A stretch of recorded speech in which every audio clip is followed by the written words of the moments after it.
የመጀመሪያው በዓል የተከበረበት የሂውስተን ከተማ ነው። የሂውስተን መስራች ቡድን ነው። የሂውስተን ቡድን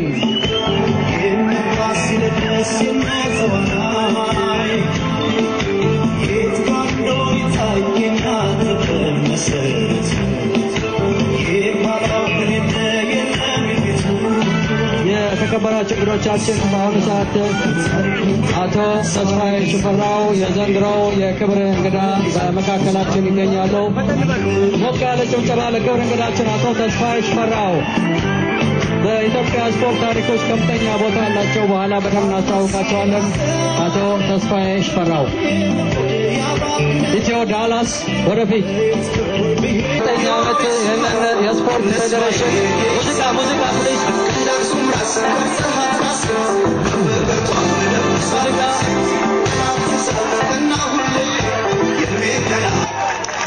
የኢትዮ ዳላስ ቡድን ከመስራች ቡድኖች አንዱ ነው። የዛሬ 29 ዓመት የፌዴሬሽን ሲመሰረት የመጀመሪያውን ዋንጫ አሸንፏል። ኢትዮ ዳላስ